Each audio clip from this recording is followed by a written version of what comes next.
Hello friends, Jagdeep classes में आप सभी का स्वागत है। तो दोस्तों, जैसा आप सभी जानते हो कि हमने एग्रीकल्चर सुपरवाइजर के लिए 5 जून 2023 से एक बैच स्टार्ट किया था, जिसको कि हमने 4 पार्ट में डिवाइड किया है।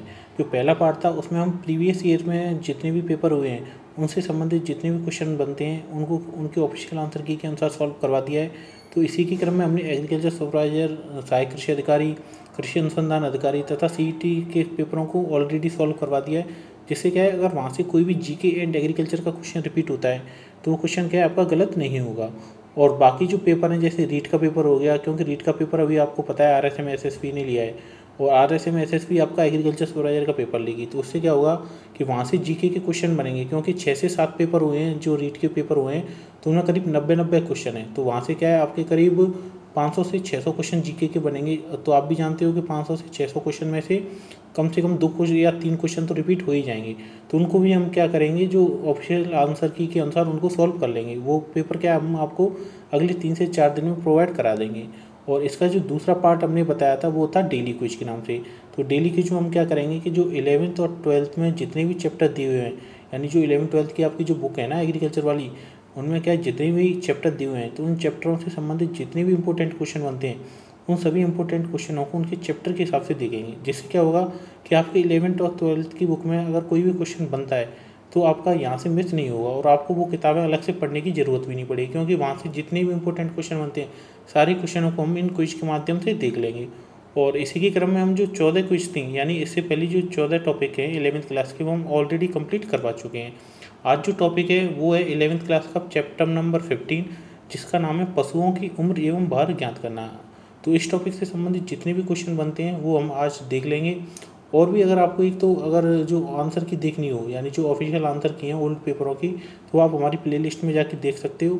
और साथ साथ इसकी जो डेली क्विज है उसकी जो पहले की पार्ट देखनी हो, 14 जो पार्ट है उनको देखना हो, तो वो भी हमारी प्लेलिस्ट में दिए हुए हैं। इसके बाद क्या करेंगे हम, यानी 30 जून तक ये क्विज कंप्लीट हो जाएगी, जिसमें क्या हम 11th और 12th बुक को कंप्लीट कर लेंगे।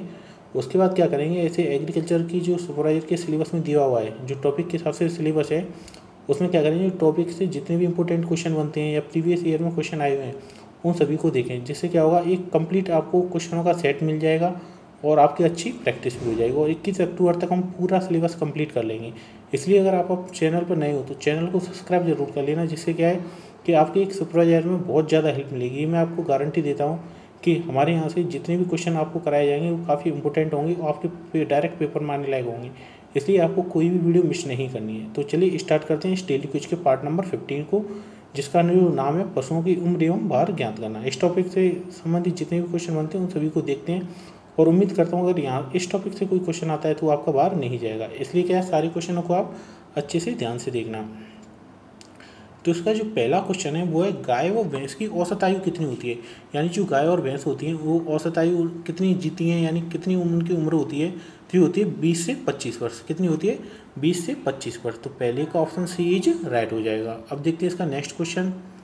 जो नेक्स्ट क्वेश्चन है वो है, गाय भैंस में दूध का उत्पादन किस ब्यांत में बढ़ता है। यानी जो गाय भैंस होती हैं वो जब ब्याह जाती हैं तो उनका जो ब्यांत होता है, तो कौन से ब्यांत में ऐसा होता है कि दूध का उत्पादन बढ़ता है। तो जो इसकी जो पहली से तीसरी ब्यांत होती है ना, यानी ऐसे भैंस जब पहली बार ब्याहती है, जो गाय जो पहली बार ब्याहती है तो उसे तीसरी ब्यात तक, यानी 3 बार तक जब वो बच्चे को जन्म देती है तो उसमें तो क्या होता है, जो दूध का उत्पादन बढ़ता है। तो इसका जो आंसर हो जाएगा वो क्या हो जाएगा, ये ऑप्शन इज राइट। और थोड़ा सा इसको डिटेल में देखें, अगर ये पूछता है कि गाय भैंस में जो दूध का उत्पादन किस ब्यांत में स्थिर रहता है, यानी ना तो दूध का उत्पादन बढ़ता है और ना ही घटता है, तो वो कौन सा होता है, तीसरी एवं पाँचवीं ब्यात। यानी तीसरी एवं पाँचवीं जो ब्यात होती है इसमें क्या होता है, जो दूध का उत्पादन वो स्थिर रहता है। और 5वीं से 10वीं ब्यात या और भी आगे की जो ब्यात होती है उसमें क्या होता है, जो दूध का उत्पादन होता है ना वो घटने लगता है। तो इस प्रकार से ब्यात से संबंधित जो भी क्वेश्चन आता है तो आपका इसी से बाहर नहीं जाएगा। अब देखते हैं नेक्स्ट क्वेश्चन। नेक्स्ट क्वेश्चन है क्वेश्चन नंबर 3, पशुओं की उम्र किस प्रकार ज्ञात की जा सकती है। जो पशुओं की हम उम्र देखते हैं, उनकी ज्ञात करते हैं, तो उसे हम किस हिसाब से ज्ञात कर सकते हैं। तो देखो, पशुओं की शारीरिक दशा को देखकर, यानी पशु की हम शारीरिक दशा को देखकर हम बता देते हैं ना कि इसकी उम्र 10 साल होगी, 15 साल होंगी। जो अनुभवी आदमी होते हैं ना, वो उसकी उम्र देख के, जो गाँव के आपने बुजुर्ग देखा होगा, तो उम्र उसको उसकी हालत देख कर ही बता देते हैं कि इस जो भैंस है इसकी इतनी उम्र होगी। और उसका जो दूसरा उपाय होता है वो होता है खुर देखकर। जो उसके खुर होते हैं उनकी लंबाई से, चौड़ाई से, उससे हम ज्ञात कर सकते हैं इसकी उम्र कितनी होगी। लेकिन खुर को क्या है, उसको क्या करते हैं जो किसान लोग होते हैं या कोई भी होता है जो इसका काम करते हैं, खुर को काट देते हैं तथा उनको चमकीला बना देते हैं, तो इससे क्या इतनी सही उम्र की ज्ञात नहीं हो पाती है। और जो तीसरा इसका उपाय होता है वो होता है सींगों को देखकर, यानी जो सींगों में छल्ले बनते हैं ना, उससे देखकर भी हम क्या पशुओं की उम्र का पता लगा सकते हैं। और जो चौथा होता है वो होता है दांतों को देखकर, और जो दांतों को देखकर हम करते हैं ना, ये पशुओं की उम्र ज्ञात करने का सबसे बेस्ट तरीका है। और ये क्वेश्चन आ भी चुका है कि पशुओं की उम्र ज्ञात करने के लिए सबसे जो बेस्ट तरीका है वो कौन सा होता है, तो ये होता है दांतों को देखकर। और तो इसमें क्या होगा, जो ऑप्शन होगा ना, इसमें क्या है, चारों ही राइट है, यानी पशुओं की शारीरिक दशा देखकर, खुर देखकर, सींगों को देखकर और दांतों को देखकर। तो ये चारों है ना, ये चारों के द्वारा हम जो पशु की उम्र है वो ज्ञात कर सकते हैं। अगर सबसे बेस्ट तरीका पूछता है तो सबसे बेस्ट तरीका होगा दांतों को देखकर। अब देखते हैं नेक्स्ट क्वेश्चन। नेक्स्ट क्वेश्चन है क्वेश्चन नंबर 4।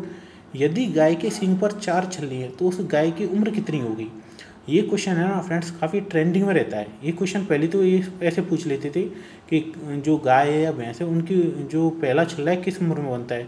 तो ये तो सबको पता है कि जो गाय और भैंस की वो जो है उनमें पहला छल्ला बनता है 3 वर्ष की आयु में। ये तो क्या सबको पता है। इसको क्या थोड़ा सा अपडेट कर दिया, इसमें क्या करते हैं और थोड़ा सा क्वेश्चन टाइप का पूछ लेते हैं, ऐसे मैथ टाइप का, जिससे क्या है थोड़े से कन्फ्यूज हो जाएँ। तो इनमें क्या होता है कि ऐसे जो आपको सूत्र पता ही होगा, आपने 11th-12th में पढ़ के ही आए होंगे। जो गाय भैंस की जो उम्र है जो सींग पर, उसको ज्ञात कैसे करते हैं, तो ज्ञात करते हैं इसको हम 2 प्लस जो छल्लों की संख्या है उसको, यानी पहले क्या करें 2 से उसको प्लस कर देंगे और छल्लों की संख्या उनको जोड़ देंगे। तो इससे क्या होगा, जो पशुओं की उम्र है वो ज्ञात हो जाएगी। अब देखते हैं इस सवाल को। तो इसमें क्या कह रहा है, यानी पहले क्या करना है, हमें 2 लिख लेना है, 2 हो गया। अब कह रहा है वो गाय के सींग पर कितने छल्ले बने हैं, तो 4। तो कितने बन गए, 4, और बराबर कितना हो गया, 6, यानी उस गाय की उम्र कितनी हो जाएगी, 6 वर्ष। तो 4 की में option C is right answer. अब देखते हैं नेक्स्ट क्वेश्चन। नेक्स्ट क्वेश्चन है, यदि भैंस के सींग पर 7 छल्ले हैं तो उस भैंस की उम्र कितनी होगी। तो जैसा आपको आइडिया लग गया होगा, क्या करना है, 7 + 2, तो सीधी बात है 5 में क्या हो जाएगा, डी ऑप्शन इज राइट। अब देखते हैं नेक्स्ट क्वेश्चन। नेक्स्ट क्वेश्चन है क्वेश्चन नंबर 6। गाय भैंसों की आयु मुख्यतः किस प्रकार के दांतों को देखकर की जाती है। जैसे मैंने आपको पहले बताया था कि जो गाय भैंसों की आयु ज्ञात करने का सबसे बेस्ट तरीका होता है वो होता है दांतों को देखकर। और दांतों में भी आपको पता है कि दांत कितने प्रकार के होते हैं, 4 प्रकार के, कर्तन दांत, अग्र चर्वण दांत, चर्वण दांत और कील दांत, जिन्हें हम इंग्लिश में देख सकते हैं incisor teeth, premolar teeth, molar teeth और कैनाइन टीथ। आप इसे हिंदी में याद रखो चाहे मत रखो, लेकिन इंग्लिश में जरूर याद रखना, क्योंकि क्या होता है हिंदी में थोड़ा सा मतलब बदल जाता है, लेकिन इंग्लिश के जो टर्म होते हैं वो सेम टू सेम रहते हैं। तो कौन कौन से दांत होते हैं, incisor teeth, premolar teeth, molar teeth और कैनाइन टीथ। अब बात करते हैं जो मुख्यतः हम जो दांत देखते हैं ना, कौन से देखते हैं जिससे हम उम्र ज्ञात कर सकें, तो वो देखते हैं इंसाइजर टीथ। तो कर्तन दांत होते हैं, इनको देखकर ही हम मुख्यतः उसकी उम्र ज्ञात करते हैं। तो 6 का option A is right answer. अब देखते हैं नेक्स्ट क्वेश्चन। नेक्स्ट क्वेश्चन है क्वेश्चन नंबर 7। गाय भैंस में कर्तन दांतों की कुल संख्या कितनी होती है। जो गाय भैंस होती हैं उनमें कर्तन दांत होते हैं, जो इंसाइजर टीथ होते हैं, उनकी कुल संख्या कितनी होती है। तो इनकी जो कुल संख्या होती है ना वो होती है 8। कितनी होती है, 8। जो 7 का option D is right answer. और बात करें जोड़ी की, बात करें अगर जोड़ी पूछ लेता है तो जोड़ी कितनी होती है, 4 जोड़ी। यानी जो कर्तन दांतों की संख्या होती है वो कितनी होती है, 4 जोड़ी। इसको आप अच्छे से ध्यान रखें, क्योंकि क्या इनमें थोड़े से कन्फ्यूज हो जाते हैं, इसलिए आप इसको भूलना नहीं, अच्छे से याद रखना है। नेक्स्ट क्वेश्चन है क्वेश्चन नंबर 8। गाय भैंस में अग्र चर्वण दांतों की संख्या कुल कितनी होती है। जो गाय भैंस होती हैं उनमें प्रीमोलर जो दांत होते हैं ना, अग्र चर्वण दांत, उनकी कुल संख्या कितनी होती है, तो ये होती है 12। कितनी होती है, 12। तो 8 का option C is right answer. और बात करें मोलर दांत की, जो प्रीमोलर हैं वो भी 12 होते हैं, मोलर भी कितने होते हैं, तो ये भी 12 होते हैं। देखते हैं नेक्स्ट क्वेश्चन। नेक्स्ट क्वेश्चन, गाय भैंस में चर्वण दांतों की कुल संख्या कितनी होती है। इसमें पूछा है मोलर, उसमें क्या पूछा था, प्रीमोलर। तो इनकी भी संख्या कितनी होती है, 12 ही होती है। तो 9 का option C is right answer. अब देखते हैं नेक्स्ट क्वेश्चन। जो नेक्स्ट क्वेश्चन है क्वेश्चन नंबर 10। किस प्रकार के दांत जुगाली करने वाले पशुओं में नहीं पाए जाते हैं।